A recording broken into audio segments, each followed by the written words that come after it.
লিল্লাহি তাকবীর, লিল্লাহি তাকবীর। শেখ আহমদুল্লাহ রহমান দেশবাসীর পক্ষ থেকে, খুলনাবাসীর পক্ষ থেকে লিল্লাহি তাকবীর। শেখ আহমদুল্লাহ রহমান দেশবাসীর পক্ষ থেকে, খুলনাবাসীর পক্ষ থেকে নারায়ে তাকবীর, নারায়ে তাকবীর।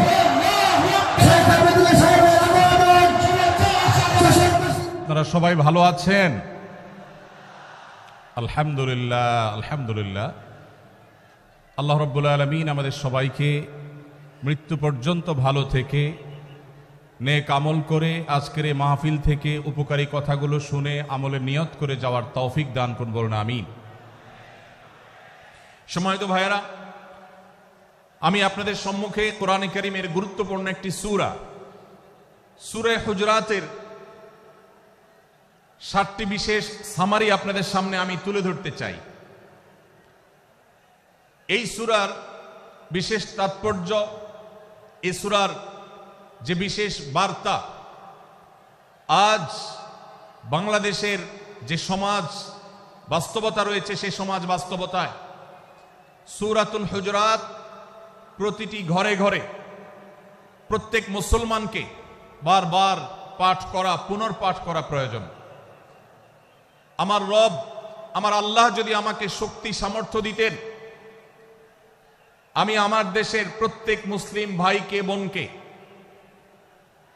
হাত জোড় করে অনুরোধ করে, অনুনয় বিনয় করে সূরাতুল হুজরাতের শুরু থেকে শেষ পর্যন্ত যে 18টি আয়াত রয়েছে, এই 18 আয়াতে ঐতিহাসিক যে 7টি বিশেষ বার্তা রয়েছে, সে বার্তাগুলো গ্রহণ করবার উদ্দেশ্যে বারবার অর্থ সহকারে সূরাতুল হুজরাত বুঝে বুঝে পড়ার, এর তাফসীর দেখার, এর সামারিকে বারবার জানার জন্য আমি অনুরোধ করতাম।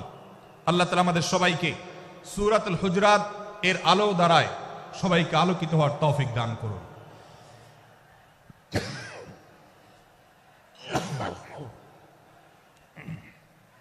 সম্মানিত উপস্থিতি,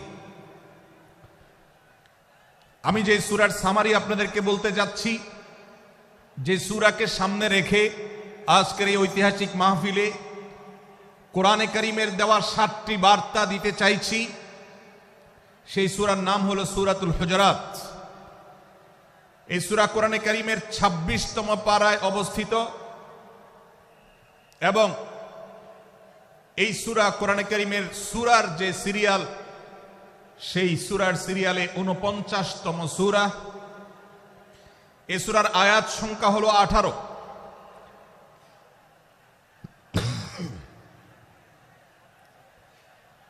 এই সূরার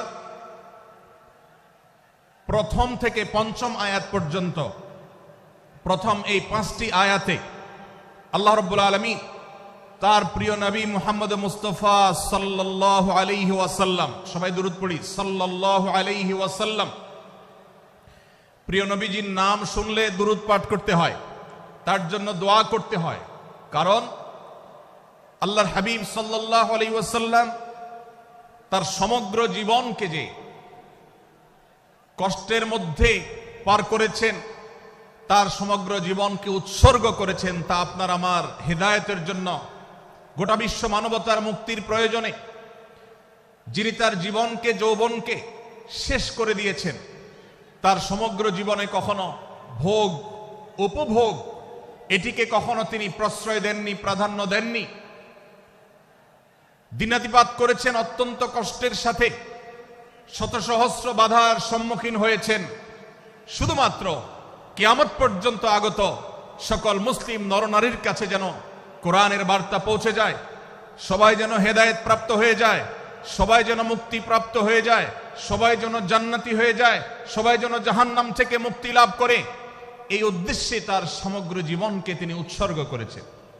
আমাদের হেদায়েতের জন্য, আমাদের কল্যাণের পথে আহ্বানের জন্য, আমাদের জান্নাতে নেওয়ার জন্য, যার সমগ্র জীবনে কখনো ভোগ উপভোগকে প্রশ্রয় দেননি, কষ্টে নিপতিত হয়েছেন, তিনি চাইলে মক্কার রাজত্ব করতে পারতেন, তিনি চাইলে মক্কার সবচেয়ে ভোগী মানুষ হতে পারতেন, কিন্তু সেটা না করে তিনি যে ত্যাগের দৃষ্টান্ত স্থাপন করেছেন, প্রিয় নবী মুহাম্মদ সাল্লাল্লাহু আলাইহি সাল্লামের সেই অবদানের স্বীকৃতি স্বরূপ আমরা তার নাম যখনই শুনবো সাল্লাল্লাহু আলাইহি সাল্লাম বলে তার প্রতি আল্লাহর রহমত যেন, অনুগ্রহ যেন নাজিল হয় সেজন্য দোয়া করব।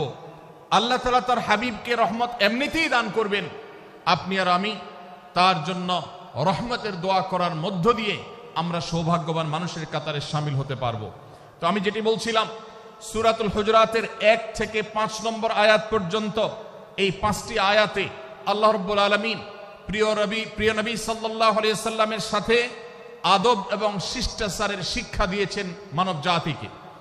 এবং আল্লাহ রাব্বুল আলামিন ঈমানদারদেরকে পরম মায়ার সাথে ডেকে ইয়া আইয়ুহাল্লাযীনা আমানু, হে ঈমানদারগণ, এই ডাকে আল্লাহ তাআলা ডেকে বলেছেন লা তুকাদ্দিমু বাইনা ইয়াদাইল্লাহি ওয়া রাসূলিহি, তোমরা আল্লাহ এবং তার রাসূলের সামনে আগ বেড়ে কোনো কথা বলবে না, আগ বেড়ে কোনো কাজ করবে না।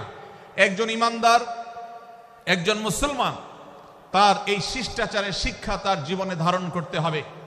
যখনই আল্লাহ কোনো কথা বলেছেন, আল্লাহ রাসূল সাল্লাল্লাহু আলাইহি সাল্লাম কোনো কথা বলেছেন, এটি নিশ্চিত হতে পারবো আমরা, তখন একজন ঈমানদার আর কখনো সেটার উপর কোনো কথা বলবে না, আগ বেড়ে কোনো কিছু করবে না, কোনো প্রকার সীমা লঙ্ঘন করবে না।